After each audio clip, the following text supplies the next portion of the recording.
Assalamualaikum warahmatullahi wabarakatuh.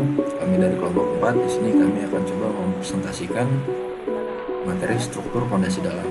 Sebelumnya saya akan coba memperkenalkan anggota dari kelompok 4. Pertama ada Fitratul Kamila, lalu ada Fatur Rahmansyah, ada Irigimen Duta Putra, dan ada saya sendiri Muhammad Zulfikar Fadil.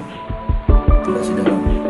Fondasi dalam adalah fondasi yang didirikan dengan kedalaman tertentu, di mana ada daya dukung fondasi dipengaruhi oleh beban struktural dan kondisi permukaan tanah. Fondasi dalam biasanya dipasang pada kedalaman lebih dari 3 meter di bawah elevasi permukaan tanah. Yang berikut ini adalah pokok materi yang akan coba kami presentasikan. Yang pertama adalah karakteristik tanah, selanjutnya ada jenis-jenis fondasi dalam, dan yang terakhir adalah konstruksi fondasi dalam. Karakteristik jenis tanah berdasarkan tingkat kesuburan tanah dibagi menjadi jenis. Yang pertama ada tanah muda, tanah dewasa, tanah tua, dan tanah sangat tua. Tanah muda sendiri adalah tanah yang mengandung unsur hara dan zat makanan yang masih sedikit, sehingga kesuburan tanah masih kurang terlihat. Sedangkan untuk tanah dewasa adalah tanah yang memiliki unsur hara atau zat makanan yang sangat banyak, bisa dibilang tanah dewasa adalah tanah subur. Dimana tanah tua itu unsur hara dan zat makanan sudah mulai berkurang, dan tanah sangat tua bisa dibilang adalah tanah mati karena sudah sangat sedikit menyisakan unsur hara dan zat makanan. Selanjutnya adalah jenis tanah berdasarkan asal. Di sini dibagi menjadi dua, ada tanah organik dan tanah anorganik. Tanah organik sendiri adalah tanah yang berasal dari pelapukan dari sisa-sisa tanaman. Selain itu, tanah organik juga berasal dari kulit organisme lain yang telah mati, contohnya seperti tanah gambut. Ciri-cirinya bertekstur lunak, warnanya tua, mudah berubah bentuk saat dilakukan penekanan, serta memiliki sifat plastisitas yang rendah. Sedangkan tanah anorganik sendiri adalah merupakan tanah yang terbentuk dari pelapukan batuan, baik terbentuk secara kimiawi maupun fisik. Ciri-cirinya jika dilihat dari warna hitam pekat, kecoklatan, merah bata, kuning, ataupun putih. Dari saya, assalamualaikum warahmatullahi wabarakatuh. Baik, di sini saya Rigi Metabara akan melanjutkan untuk menjelaskan rekan saya yang sebelumnya mengenai karakteristik jenis tanah. Jadi untuk jenis tanah itu ada berbagai macam, sedangkan yang akan saya jelaskan yaitu jenis tanah berdasarkan proses pembentukannya. Yang pertama ada tanah aluvial. Jadi tanah aluvial ini terbentuk karena adanya pengendapan lumpur sungai yang terletak di daratan rendah ini. Terkenal sebagai jenis tanah yang cocok untuk dijadikan lahan pertanian. Selanjutnya ada tanah vulkanis. Tanah vulkanis ini terbentuk dari letusan gunung berapi sehingga membuat tanah tersebut memiliki zat hara yang banyak dan sangat subur. Tanah jenis ini terdapat dua jenis, yaitu tanah vulkanik rogosol dan vulkanik lotosol. Tentunya rogosol berwarna abu-abu hingga kuning dan lotosol berwarna merah sampai kuning. Yang ketiga ada tanah humus. Tanah humus ini dijadikan sebagai lahan pertanian karena memiliki pupuk alami yang berasal dari pelapukan daun dan batang-batang pohon. Terus yaitu ada tanah pasir.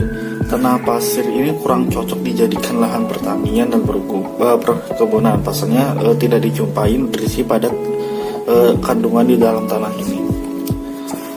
Selain itu, tanah pasir juga bukan media yang baik untuk menyimpan air, sebab tanah pasir sendiri berasal dari batuan beku dan batuan sedimen yang terdiri atas butiran kasar seperti kerikil. Meski tidak cocok untuk lahan pertanian maupun perkebunan, akan tetapi jenis tanah pasir ini banyak dimanfaatkan sebagai campuran bahan ketika membuat bangunan atau rumah dan yang lainnya. Terus ada tanah laterit. Tanah laterit ini termasuk ke dalam jenis tanah tua, sebab telah kehilangan kesuburan dan kandungan unsur hara akibat terbawa air hujan. Tetapi jenis tanah ini cocok untuk ditumbuhi tumbuhan seperti kopi, coklat, kelapa sawit, singkong, dan juga jagung. Kendati hanya mampu untuk ditanami beberapa jenis tanaman, akan tetapi tanah jenis ini ternyata sangat bermanfaat sebagai lahan mendirikan bangunan serta campuran bahan bangunan dan jalan. Terus keenam ada tanah podolit. pada umumnya tanah ini banyak terdapat di daerah pegunungan yang memiliki curah hujan tinggi dan juga temperatur rendah. Terus ada tanah entisol. Tanah entisol ini berasal dari pelapukan material letusan gunung berapi. Material ini meliputi debu, pasir, lahar, dan lapilli. Jadi tidak heran jika tanah ini termasuk jenis tanah yang cukup subur. Begitu tanah ini juga dimanfaatkan sebagai lahan untuk perikanan. Terus yang kedelapan ada tanah andosol. Tanah andosol ini banyak ditemukan di dekat gunung berapi. Itu sebabnya banyak mengandung mineral dan juga bahan organik yang relatif tinggi. Karakteristik sendiri bertekstur gembur, licin, memiliki daya absorpsi sedang, serta tingkat kelembapan yang tinggi, serta biasanya berwarna coklat hingga hitam. Yang kesembilan ada tanah argonosol. Tanah argonosol merupakan tanah yang terbentuk dari pembusukan bahan-bahan organik, serta biasanya jenis tanah ini ditemukan di daerah rawa atau tempat-tempat yang sering tergenang air. Terus yang terakhir ada tanah Mediteran. Tanah jenis tanah ini terbentuk oleh proses pelapukan batuan kapur sehingga memiliki tingkat kesuburan yang cukup buruk. Karakteristik dari tanah Mediteran ini terdiri berbatu-batuan baku kapur, mengandung senyawa karbonat tinggi serta berwarna kekuningan hingga abu-abu. Baik, setelah kita mengetahui jenis-jenis dari tanah tersebut, kemudian saya akan menjelaskan tanah apa saja sih yang cocok untuk ditanami, untuk dibikin pondasi. Jadi di Indonesia memang banyak sekali kita jumpai berbagai macam jenis tanah dalam pelaksanaan pekerjaan membuat pondasi. Kita harus mengetahui tanah yang cocok sesuai kebutuhan proyek.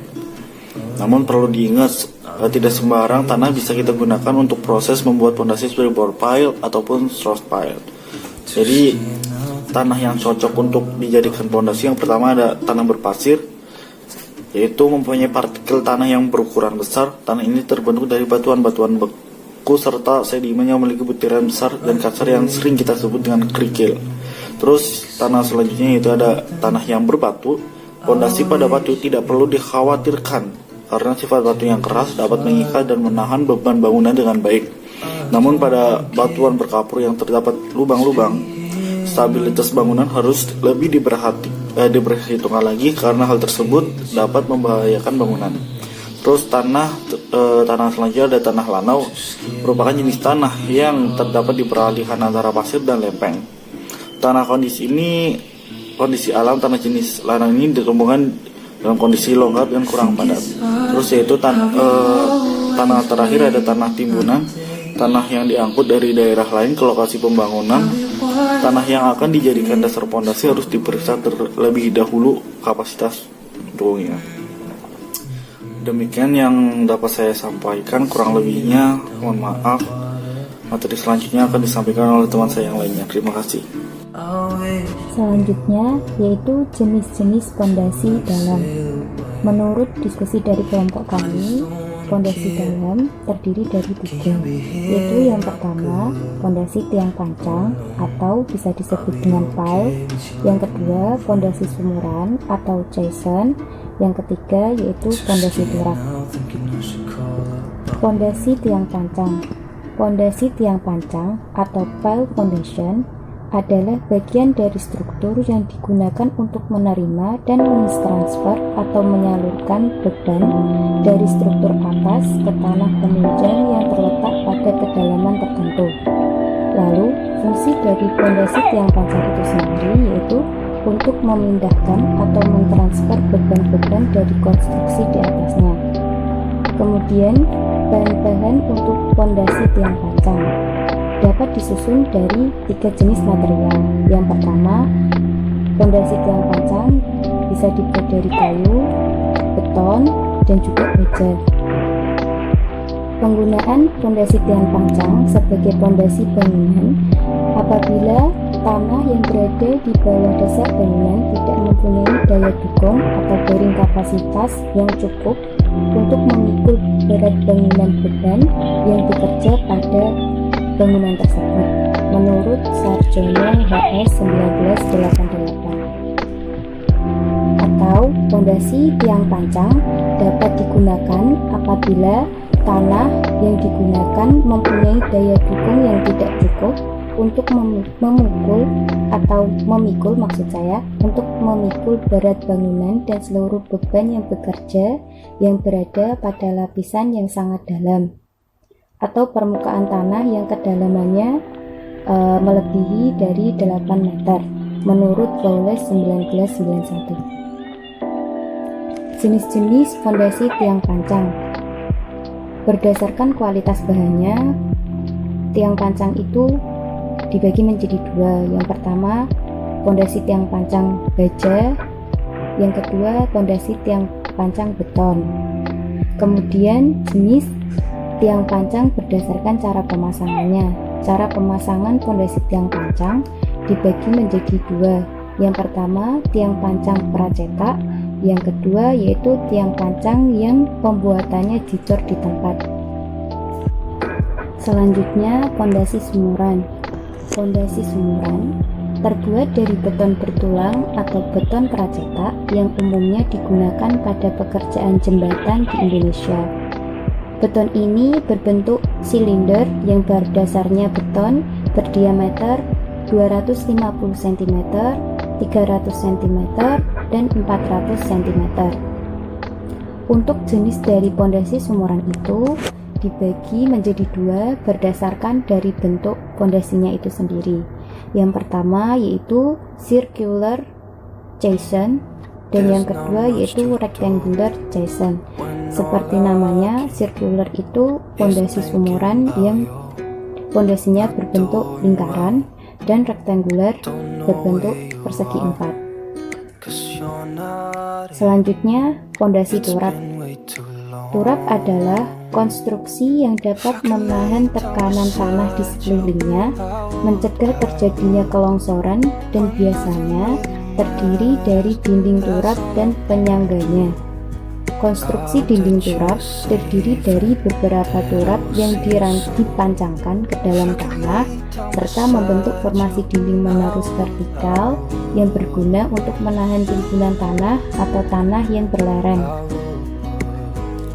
Turap terdiri dari bagian-bagian yang dibuat terlebih dahulu atau prefabrication atau dicetak terlebih dahulu atau pregas. Menurut Sri Respati 1995, fungsi turap adalah sebagai berikut. Yang pertama, berfungsi sebagai struktur penahan tanah, misalnya pada tebing jalan raya atau tebing sungai. Yang kedua, struktur penahan tanah pada galian, struktur penahan tanah yang berlereng atau curam agar tanah tersebut tidak longsor. Yang keempat, konstruksi bangunan yang ringan saat kondisi tanah kurang mampu untuk mendukung dinding penahan tanah. Jenis-jenis fondasi turap. Terima kasih untuk kesempatannya. Di sini saya Fatur Rahmansyah akan menjelaskan untuk bagian konstruksi fondasi dalam. Di sini saya memilih dua jenis, yaitu fondasi pot pile dan tiang pancang dan fondasi rakit. Oke, langsung saja untuk konstruksi fondasi tiang pancang. Pekerjaan dari fondasi tiang pancang dengan ketentuan material harus mengikuti standar-standarnya. Yang pertama adalah ada SK SNI 032847/2002, yaitu tentang tata cara perhitungan struktur beton untuk bangunan gedung. Kemudian yang kedua ada 2 SII 0192/3, yaitu mutu dan cara uji elektroda laster bungkus baja karbon rendah. Kemudian yang ketiga ada STMA 416, yaitu Standard Specification for Ungated 7-Wire Relieved Steel Stand or Pressed Concrete. Kemudian yang ketiga ada ASTMA 82. Kemudian untuk penyambungannya sendiri, tiang pancang harus sampai penetrasi maksimum atau penetrasi tertentu sesuai dengan perencanaan atau direksi pekerjaan. Seperti contoh di gambar, di sini ada tabel juga. D adalah diameter tiang pancang, kemudian untuk T-nya itu adalah tebal sambung selubung baja bundar, kemudian untuk H adalah tinggi selubung baja bundar, kemudian A tebal pengelasan. Jadi untuk pengelasan antar sambungannya itu terdapat juga ketentuannya. Kemudian lanjut untuk pekerjaan pondasi tiang pancang. Kalau terdapat syarat-syaratnya, yang pertama kelurusan tiang pancang, kedua ada titik tiang pancang, kemudian yang ketiga ada jarak antar tiang pancang. Oke, yang pertama, penyimpangan kelurusan tiang pancang pada umumnya tidak boleh melebihi 1/250 pancang tinggi, dan secara total tidak boleh melebihi 50 mili. Kemudian untuk titik tiang pancang, toleransi posisi titik pancang yang bergeser pada umumnya ditetapkan sebesar 75 mm atau 3 inch. Kemudian untuk jarak antar tiang pancang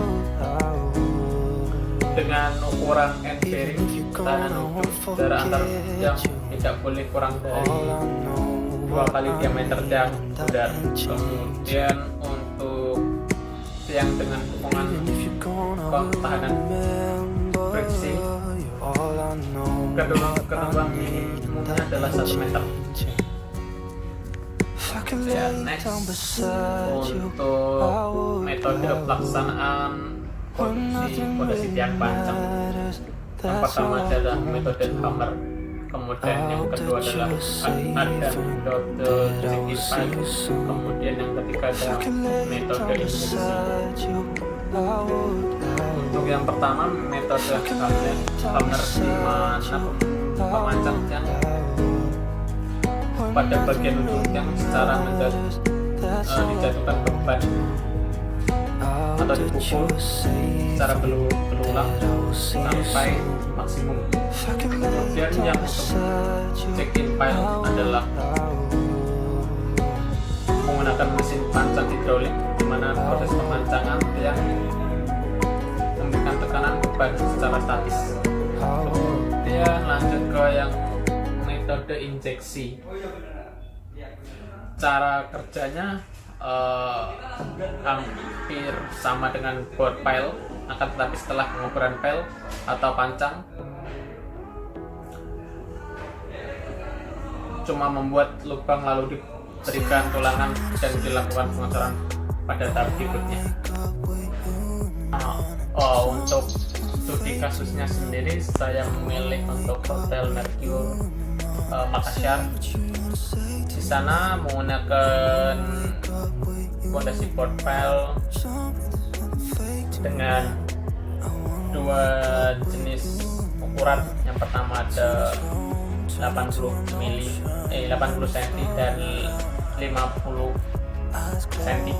Yang untuk 80 cm terdapat 71 titik, kemudian untuk yang 50 terdapat 42 titik, dengan rincian untuk yang 80 cm menggunakan 14 besi ulir dengan ukuran 22 mili dipasang secara spiral. Kemudian untuk yang 50 cm itu menggunakan 8 besi ulir dengan ukuran 19 mili secara dipasang secara spiral.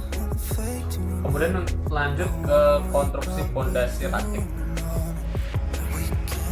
Pekerjaan pondasi rakit biasanya pada bangunan mempunyai digunakan sebagai landasan basement. Alasannya untuk mengurangi resiko pada bangunan gedung bertingkat untuk beban di bawah. Kemudian ada 5 jenis pondasi rakit. Yang pertama adalah plat rata, ketebalan pondasi raf sama semua. Kemudian yang kedua ada plat yang ditebalkan di bawah kolom pondasi yang memiliki berbeda-beda. Kemudian yang ketiga ada balok dan plat. Kemudian yang keempat ada plat dengan kaki tiang. Yang kelima ada plat dengan selanjutnya untuk konstruksi pondasi rakit. Untuk pekerjaan pondasi rakit sendiri biasanya digunakan di bawah basement, itu untuk mengurangi resiko momen guling pada bangunan bertingkat tinggi. Semakin besar momen yang terjadi sehingga untuk mengimbanginya di bawah basement atau pondasi pun juga cukup dalam. Kemudian untuk jenis pondasi rakit sendiri ada 5, bisa dilihat di gambar. Kemudian untuk metode pelaksanaan konstruksi pondasi rakit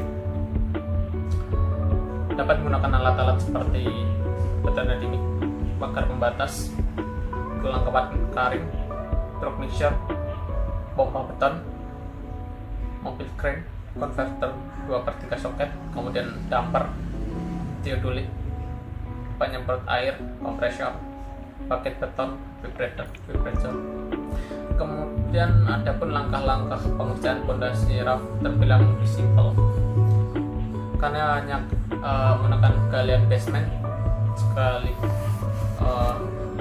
sekaligus di bawahnya, kemudian membuat lantai kerja dengan campuran semen, aplikasi pembisan sesuai dengan gambar kerja, memasang pembesi lapis bawah dan atas, memasang pembesian vertikal kolom dan dinding basement, penyemprot obat anti rayap. Kemudian yang ke-8 melakukan pengecekan pembesian sebelum pengecoran, itu harus. Kemudian pengecoran dengan beberapa zona apabila bangunan terlalu luas. Untuk studi kasusnya sendiri masih sama, menggunakan Hotel Mercure dengan tabel penulangan plat seperti di layar. Dengan untuk TR1 itu menggunakan besi ulir 18 dengan jarak 50, kemudian TR2 itu menggunakan besi 18 dengan jarak 100, kemudian TR3 yang menggunakan besi ulir 19 dengan 100, TR1 menggunakan besi ulir 16 dengan jarak 50 dan seterusnya.